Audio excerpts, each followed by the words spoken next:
Hello everyone, my name is Anas Hosabag and this is Something About Everything. Today, I want to talk to you about a topic that has been making headlines for the past year.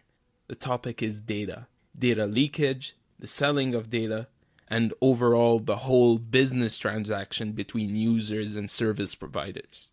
So, yesterday I was talking to a friend of mine who works in the field of big data analytics, and I was telling him how accurate advertisements have become and how they can be very accurately tailored to fit our wants and needs. But then he told me that it's not all good, it's not all working in the consumer's favor.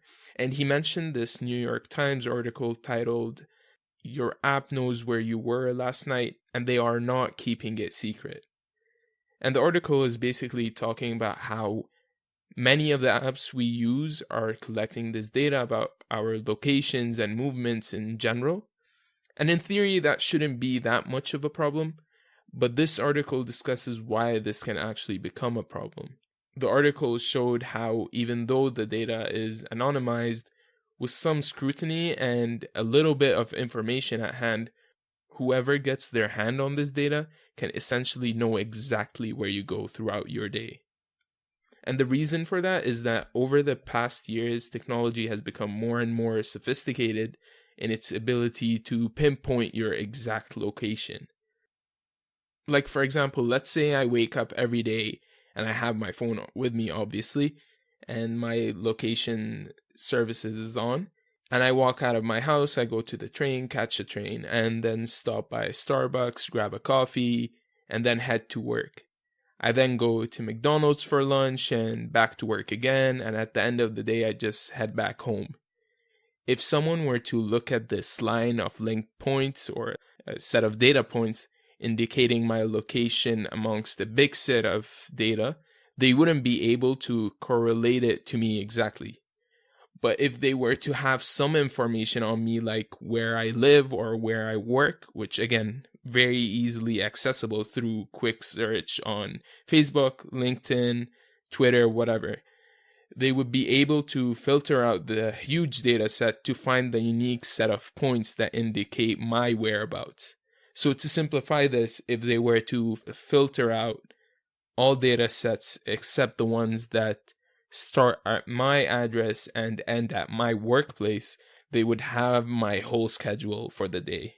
Again, I'm oversimplifying this, but I'm just trying to give you as simple of an example as I can. I personally don't think this is too much of a problem because nobody really wants to track my whereabouts, but I will talk about that later in the episode. Now, you are probably wondering, did we agree to this? Did we give the apps permission to track our locations?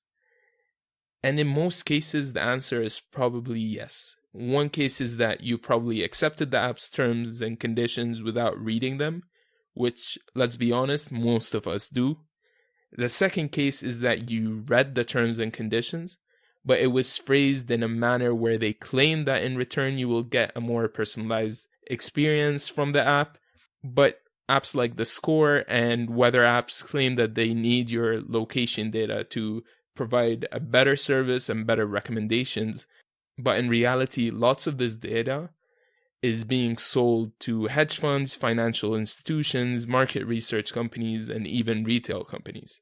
Again, so far you probably haven't found a big problem with what I'm saying. But here comes the problem. You don't know actually who is purchasing this data from your app developer or your app provider and what they are doing with it. Overall, the main problem is that uncertainty, Not to sound like a conspiracy theorist, but this can become, and it has become, a problem in countries where the government uses this data to oppress its people and to track them down. It can also become a sort of a tool that can be used to meddle with other countries' affairs, as we saw with the US and Russia and the whole election. Other than this, we have heard cases of data being leaked and being available to unknown sources. We heard this with the Google Plus breach, with the Facebook scandal, with Cambridge Analytica, and with the Marriott Hotels guest information leak as well. Now, when giant companies like these have data breaches, you should really be concerned about your personal privacy. So you're probably thinking now, what is being done to fight this? There are changes on the company level. For example, Apple is now not allowing its developers to collect information like location information, for example, without specifying for what the data will be used.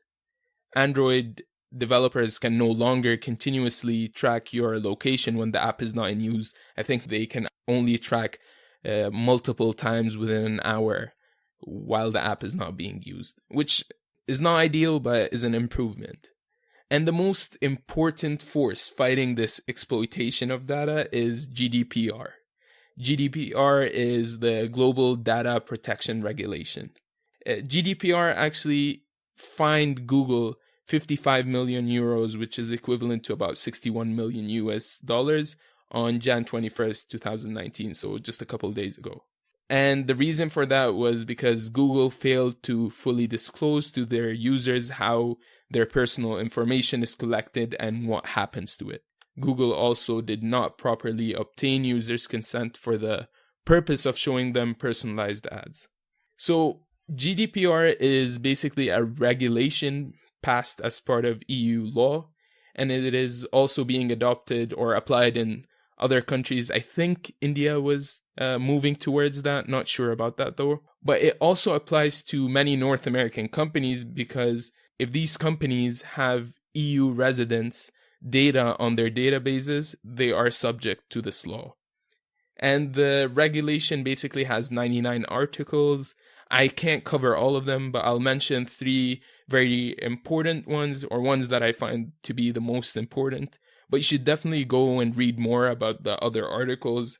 Article 6 of GDPR states that processing of the data subject's personal data is lawful only under certain circumstances, including when the individual gives consent to the processing of the personal information for a specific purpose. Article 15 is called the right of access by the data subject, which requires companies to make it easy for website users to access their data after the company has collected it. Users basically can request an electronic copy of their data, and the company must provide those within 30 days or 60 days, depending on how complex the data is. And the company needs to also give users access to their personal data and let them know why they would process their data, which types of personal data is being processed, and who the recipients of the data are, and how long the data will be stored for. Again, this article, I find it to be the most important one, because it tells the user so much about how their data is being used and who gets a hold of it, which alleviates that concern about it getting in the wrong hands and being used to repress people. And the third article I want to talk about is Article 17, which is right to erasure, or right to be forgotten, which is, as the name implies, it basically lists some circumstances in which EU citizens can instruct companies to erase their data. At the end of the day, it's not all evil guys trying to find out where you live and what you order at Starbucks. Data can help developers and companies make your experience much more personalized and convenient for you. They can help you find what you want and when you want it without you even realizing that. Data is a tool. It can be used for good or bad. To ensure it is being used for good, we need to pressure governments and giant tech companies to take more responsibility and also to protect the consumer. That's it for this episode. I really want to know what you guys can propose as a solution to this problem where both the developers and the consumers benefit from it. And yeah, thank you all for listening.